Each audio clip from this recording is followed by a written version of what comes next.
ನೋಡಿ, ಬೀದರ್ ಮತ್ತು ಶ್ರೀರಂಗಪಟ್ಟಣ ಹೈವೇ ಇದು ಸಿಕ್ಕಾಪಟ್ಟೆ ಸಮಸ್ಯೆಗಳಿಂದ ಬಳಲ್ತಾ ಇದೆ. ಯಾಕೆಂದರೆ ಡೈಲಿ ಅಲ್ಲಿ ಓಡಾಡೋರು ಹೇಳ್ತಾರೆ ಅಲ್ಲಿನ ಪರಿಸ್ಥಿತಿ ಏನು ಅಂತ. ಇದ್ರ ಬಗ್ಗೆ ಪವರ್ ಟಿವಿ ಕೂಡ ನೋಡಿದೆ. ಆ ಹೈವೇ ಇದೆಯಲ್ಲ, ಅದು ಸಾವಿನ ಹೆದ್ದಾರಿ ಆಗಿಬಿಟ್ಟಿದೆ.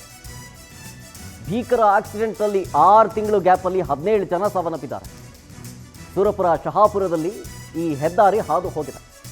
ಯಾದಗಿರಿ ಜಿಲ್ಲೆಯ ಸುರಪುರ ಶಹಾಪುರ ತಾಲೂಕು ಅಲ್ಲಿ ಹಾದು ಹೋಗಿರೋ ಹೆದ್ದಾರಿ ಇದು. ನೋಡಿ, ಪ್ರಮುಖವಾಗಿ ಸಮಸ್ಯೆ ಏನು ಗೊತ್ತಾ? ಹೆದ್ದಾರಿ ಮಧ್ಯಭಾಗದಿಂದ 22.5 ಮೀಟರ್ ಅಗಲ ಇರಬೇಕು ರೋಡು. ಸದ್ಯ ಇವಾಗ ಡಾಂಬರ್ ರಸ್ತೆ ಕೇವಲ 5.5 ಮೀಟರ್ ಮಾತ್ರ ಇದೆ. ಇದು ಕನಿಷ್ಠ ಅಂದರೆ ಮಿನಿಮಮ್ 10 ಮೀಟರ್ ಆದರೂ ಅಗಲ ಇರಬೇಕು. ತುಂಬಾ ವರ್ಷಗಳಿಂದ ರಸ್ತೆ ಅಗಲೀಕರಣನೇ ಆಗಿಲ್ಲ, ಚಿಕ್ಕದಿದೆ ರೋಡು.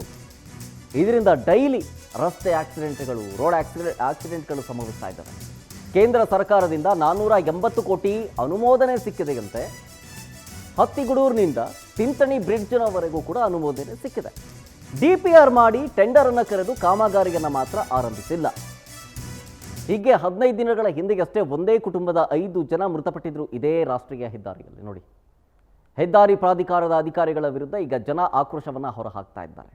ರಸ್ತೆ ಅಗಲೀಕರಣ ಆಗಿಲ್ಲ, ತುಂಬಾ ವರ್ಷಗಳಿಂದ ಹಂಗೇ ಉಳ್ಕೊಂಡಿದೆ, ಇದರಿಂದಾಗಿ ಸಮಸ್ಯೆ ಉಂಟಾಗ್ತಾ ಇದೆ. ನೋಡಿ, ಆ ರೋಡ್ ನೋಡಿ, ಅಗಲ ಇಲ್ಲ. ಒಂದು ಲಾರಿ ಹೋಯ್ತು ಅಂತಂದರೆ ನೋಡಿ, ಅಥವಾ ಒಂದು ಬಸ್ ಹೋಯ್ತು ಅಂತಂದರೆ ಆಪೋಸಿಟಿಂದ ಮತ್ತೊಂದು ಬಸ್ಸು ಅಥವಾ ಮತ್ತೊಂದು ವೆಹಿಕಲ್ ಬರೋಕ್ಕೆ ಆಗಲ್ಲ. ಡೀಟೇಲ್ಸ್ ಕೊಡ್ತಾರೆ ನಮ್ಮ ಪ್ರತಿನಿಧಿ ಮಹೇಶ್, ಫೋನ್ ಸಂಪರ್ಕದಲ್ಲಿ ಜಾಯ್ನ್ ಆಗ್ತಿದ್ದಾರೆ. ಮಹೇಶ್, ಈಗ ಹೆದ್ದಾರಿ ಸಾವಿನ ಹೆದ್ದಾರಿಯಾಗಿ ಬದಲಾಗ್ಬಿಟ್ಟಿದೆ. ಅಲ್ಲಿನ ಸಮಸ್ಯೆ ಏನಾಗ್ತಾ ಇದೆ, ಜೊತೆಗೆ ಜನ ಏನು ಆಗ್ರಹಿಸ್ತಾ ಇದ್ದಾರೆ, ಸಂಬಂಧಪಟ್ಟವರು ಏನು ಹೇಳ್ತಾರೆ ಇದ್ರ ಬಗ್ಗೆ ಅಂತ?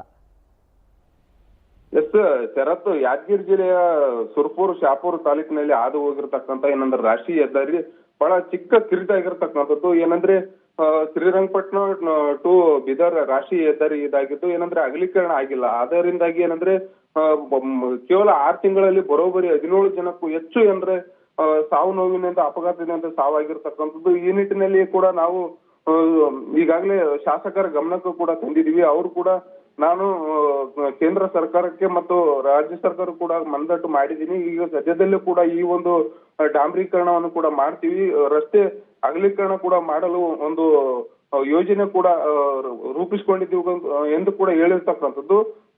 ಶರತ್, ಡೀಟೇಲ್ಸ್ಗಾಗಿ